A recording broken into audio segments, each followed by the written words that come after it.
Assalamualaikum warahmatullahi wabarakatuh. Berjumpa lagi dengan saya Daniel Rusman. Hari ini saya akan mencoba melihat bagaimana dalam teknis budidaya tanaman tomat secara singkat.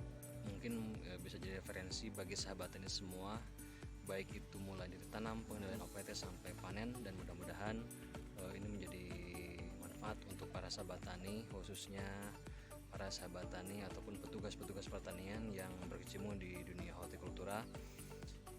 Sedikit nanti saya akan gambarkan bagaimana teknis dalam perawatan terutama budidaya tomat ini, karena tidak sedikit banyak petani yang kewalahan pada saat tomat mulai keluar buah.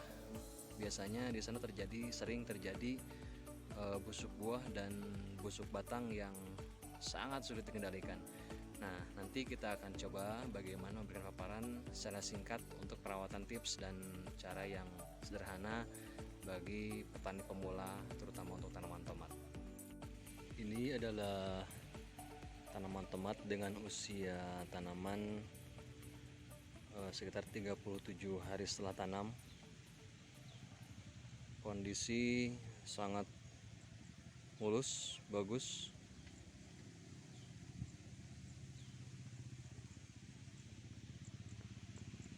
Ini sudah mulai diikat 2 tahap ya, karena ini tomat besar, jadi betul-betul harus diperhatikan dalam hal mengikat nanti supaya tidak terjadi rebah. Langkah pertama dalam perawatan tomat yaitu kita harus memperhatikan posisi dalam hal untuk mengikat pohon tomat. Seperti ini. Ini adalah pengikat tomat pertama yang terletak pada cabang tomat paling bawah. Jadi sekitar 1 bulan atau 25 hari ini sudah mulai diikat. Ini posisi ikatannya harus seperti ini dan harus longgar.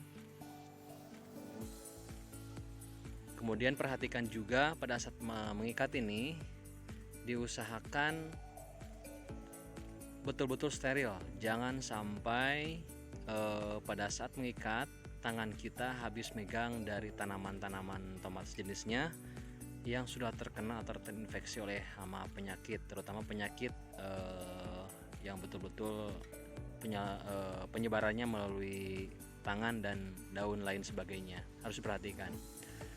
Kemudian yang kedua, mengikat tomat pada posisi yang kedua ini adalah seperti ini. Jadi cabang pertama, kemudian keluar 2 tunas, kemudian setelah tunas ini mau bercabang lagi, maka ini diikat yang kedua. Seperti ini posisinya. Nah, nanti bakal cabang yang akan kita ikat selanjutnya posisinya seperti ini. Di sini. Dan di sini. Jadi harus diperhatikan bagaimana nanti kita mengikat tomat yang benar. Apabila mungkin nanti sahabat tani sulit untuk mengikat karena terlalu banyak, bisa juga nanti setelah usia tomat di setengah dari ajir ini bisa memakai plet dengan menggunakan majun tali atau dengan pelet bambu juga nanti untuk ikatan yang ketiga. Kemudian bagaimana kita cara merawat tunas karena ini tomat besar. Jadi yang pertama kita perhatikan yaitu tunas yang keluar dari ketiak daun di bawah cabang ini. Ini sudah dipotong. Jangan lupa pada saat aplikasi pemangkasan juga, gunting yang kita pakai atau pisau yang kita pakai harus menggunakan sanitizer seperti ini. Ini gunanya untuk menghindari jadi tular tanaman dari OPT atau penyakit yang ada pada tanaman tomat. Kemudian yang kedua, ini posisinya, posisi tunas ini juga. Jadi kalau ini dibiarkan, biasanya nanti akan tumbuh tunas lagi dan akan keluar buah, sehingga nanti buahnya kecil-kecil. Jadi ini yang pertama. Kemudian satu daun naik kedua, dan yang ketiga ini posisinya seperti ini. Jadi harus mengikuti setiap ketiak daun yang nantinya akan keluar tunas baru. Perawatannya seperti itu. Kemudian yang ketiga biasanya seperti ini. Ini bakal tunas yang akan nanti kita pangkas. Nanti habis dipangkas, ini adalah pengikatan yang ketiga atau diplet nanti. Kemudian cara yang ketiga dalam perawatan tomat yaitu adalah pemangkasan daun. Pemangkasan daun paling bawah, terutama di bawah cabang tunas yang dua ini. Nah, nanti setelah ukuran buah tomat kurang lebih sebesar bola pingpong, ini nanti dibuang. Ini dibuang habis sampai bawah. Tujuannya apa? Ini guna menjaga kelembaban dan memaksimalkan fotosintesis pada saat terjadi fotosintesis pertama gitu ya, pagi-pagi. Ini harus dibuang mulai dari ini di bawah tunas yang dua ini. Ini dibuang sampai bawah, dibuang, dibersihkan.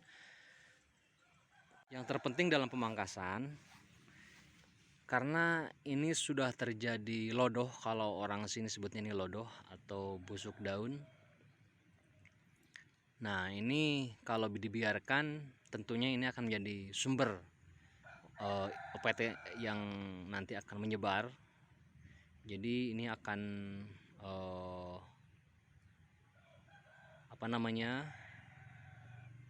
akan menjadi sumber inokulum bagi tanaman-tanaman lain, sehingga ini harus dibuang segera. Karena ini sudah terjadi ada serangan seperti ini, lodoh ini. Kalau tidak segera dikendalikan, ini akan berbahaya sekali. Ini harus dibuang sampai bawah. Itu ya, paling utamanya itu. Dan tips yang keempat, jadi di sini saya akan memberikan simulasi sederhana dalam pengendalian OPT atau hama penyakit, terutama dalam aplikasi pestisida di lapangan. Jadi bagaimana interval atau waktu yang kita gunakan untuk aplikasi OPT ini. Jadi saya nanti akan memberikan jadwal palang secara singkatnya. Jadi apa yang dimaksud dengan jadwal palang di sini adalah di mana interval waktu penyemprotan dalam kurun waktu 1 minggu. Misal kita aplikasi yang untuk fungisidanya di hari Selasa, dan untuk insektisidanya atau untuk penyakit untuk pengendalian hama yang ada pada tomatnya itu hari Jumat. Jadi interval waktunya adalah Selasa, Rabu, Kamis, 3 hari sekali gitu ya. Jadi 1 minggu itu 2 kali aplikasi. Dan saya harapkan jangan sampai para sahabat ini semua dalam aplikasi pestisida kimia terutama ini ada istilah mix untuk semua pestisida, inseknya, funginya, bakterisidanya dimix, sehingga di situ akan terjadi kekebalan, dan itu juga akan membuat modal kita cukup jebol. Buat sahabat ini semua, jika kita ingin mix pestisida dalam satu tank, kita harus memperhatikan emulsi yang terkandung dalam pestisida tersebut. Contohnya EC, WP, SL, dan lain sebagainya. Jika sahabat tani ingin mix pestisida, jangan sesekali nge-mix pestisida dengan emulsi yang sama, misalkan SC dengan SC atau EC dengan EC. Itu karena akan terjadi kalau secara garis besarnya itu akan terjadi netral pada pestisida tersebut, sehingga tidak akan berguna bagi tanaman. Jadi kalau ingin mix pestisida, diusahakan contoh misalkan kandungan SC dengan WP atau EC dengan SC. Itu harus diperhatikan. Karena tidak sedikit petani masih awam, masih tidak mengerti mengenai emulsi yang ada pada pestisida itu, sehingga pestisida yang dipakai itu biasanya terjadi tidak berguna sama sekali intinya. Jadi netral gitu. Jadi tidak ada efektivitas yang dihasilkan. Jadi catatan sekali lagi, kalau mix pestisida diusahakan SC dengan EC contoh, yang kedua SC dengan WP, atau yang ketiga WP dengan EC. Nah itu yang benar. Dan lagi saya usahakan, diharapkan jadwal palang yang dipakai dalam 1 minggu 2 kali itu betul-betul diperhatikan. Contoh hari Selasa dan hari Jumat. Misal hari Selasa kita aplikasi fungisida dan hari Jumat kita aplikasi insektisida. Dan satu lagi, kalau misalkan betul-betul ingin diperhatikan lagi untuk penggunaan pupuk cair, karena di sana terdapat ada biasanya kandungan kalsium yang bisa menetralisir pupuk yang lain. Jadi diusahakan untuk pupuk cair aplikasinya pisah, yaitu 1 minggu sekali atau 2 minggu sekali di hari yang lain. Misalkan untuk fungi hari Selasa, insek hari Jumat, dan pupuk cair khusus hari Minggu. Jadi jangan dimix sama pestisida lainnya, karena itu akan bersifat netral jika ada, apalagi ada kandungan dari kalsiumnya. Kemudian yang harus kita perhatikan selanjutnya adalah kebersihan dari parit ini. Ini adalah parit yang biasanya biasanya menjadi sumber sarang dari OPT seperti lalat, kemudian ulat. Ini harus dibersihkan. Jadi harus diperhatikan, ini harus bersih, minimal 2 minggu sekali kita harus membersihkan parit ini, biar kondisi lingkungan tetap terjaga, tidak terjadi serangan-serangan OPT yang begitu mengkhawatirkan.